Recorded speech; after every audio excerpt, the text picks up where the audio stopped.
Makinig tayo ng Mass, mga Lods. Ngayong umaga, makinig tayo ng Mass.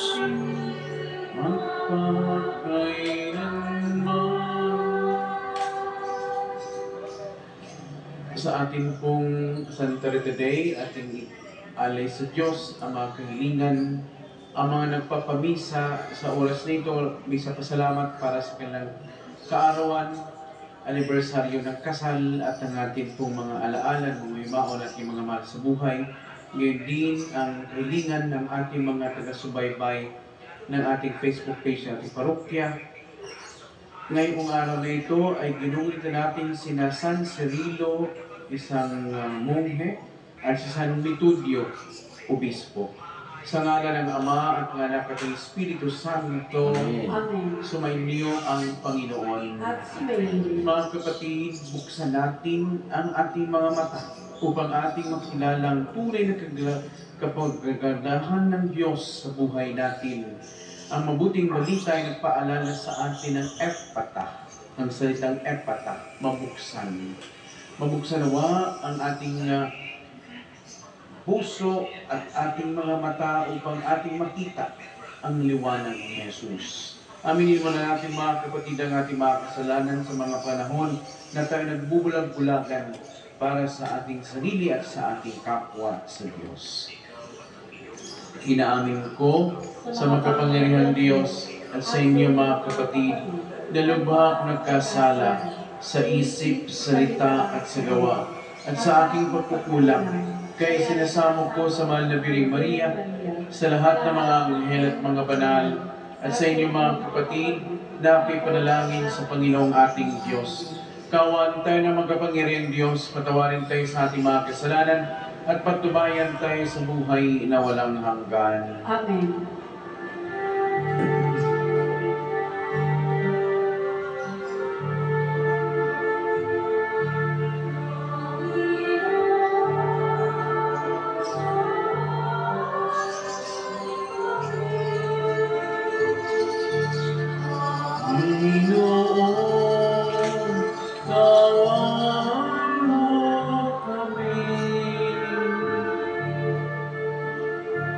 Kristo, kawan mo kami. Kristo, kawan mo kami. Panginoon, kawan mo kami.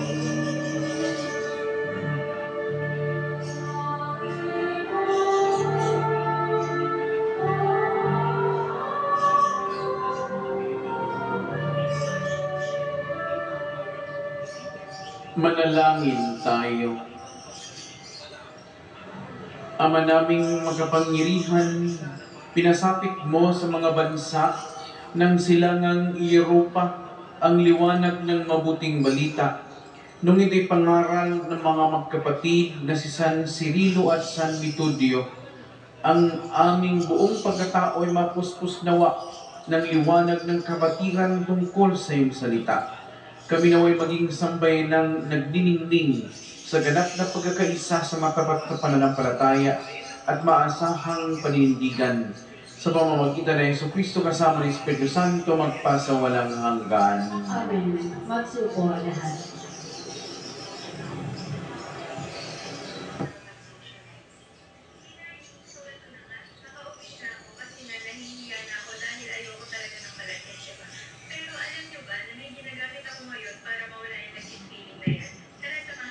Pagbasa mula sa aklat ng Henesis. Ang ahas ang pinakatuso sa lahat ng hayop na nilikha ng Panginoon. Minsay tinanong nito ang babae, Totoo bang sinabi ng Diyos na huwag kang kakain ng anumang bungang kahoy sa halamanan? Tumugon ang babae, Hindi naman. Ipinakakain sa amin ng anumang bunga sa halamanan, huwag lamang ang bunga ng puno na nasa gitna niyon. Pag kami raw ay kumain ng bunga nito, o humipo man lamang sa punong iyon, mamamatay kami. Hindi totoo iyan. Hindi kayo mamamatay, wika ng ahas. Gayon ang sabi ng Diyos, sapagkat alam niyang kung kakain kayo ng bunga niyon, magkakaroon kayo ng pagkaunawa. Kayo'y magiging parang Diyos. Malalaman ninyo ang masama at mabuti. Napakaganda sa paningin ng babae ang punong kahoy at sa palagay niya ay masarap ang bunga nito.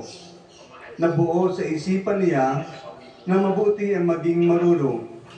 Kaya tumitas siya ng bunga at kumain. Kumuha rin siya para sa kanyang asawa.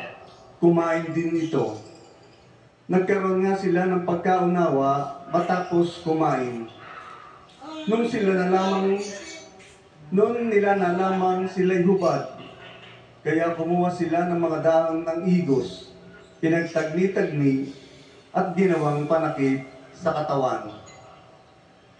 Pagdadapit hapon, narinig nilang naglalakad sa halamanan ang Panginoon. Kaya't nagtago sila sa kahuyan. Ang salita ng Diyos. Salamat sa Diyos. Ang ating pong itutugon sa bawat bahagi ng salmo. Mapalad ang pinagbigyang mahango sa kasalanan. Ating pong ulitin. Mapalad ang pinagbigyang mahango sa kasalanan. Mapalad ang tao na pinatawad na iyong kasalanan at nalimot na rin kanyang nagawang mga pagsalansan. Mapalad ang taong sa harap ng poon ay di naparatangan, dahilan sa siya ay di nagkasala at hindi nanlinlang. Mapalad ang pinagbigyang mahango sa kasalanan. Ako ay lumapit sa iyong harapan at sala'y inamin. Ang aking ginawang mga pagsalansang di mo inilihim.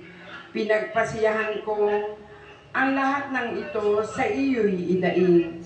At aking natamo ang iyong patawad sa sala kong angkin. Mapalad ang pinagbigyang mahango sa kasalanan. Kublihan ko'y ikaw ang sasagip kung mababagabag. Aking aulitin ang pagkalinga at yaong pagliligtas. Mapalad ang pinagbigyang mahango sa kasalanan. Magsitayo po ang lahat.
Sumainyo ang Panginoon. At sumainyo. Ang mabuting balita ng Panginoon ayon kay San Marcos. Papuri sa iyo, Panginoon.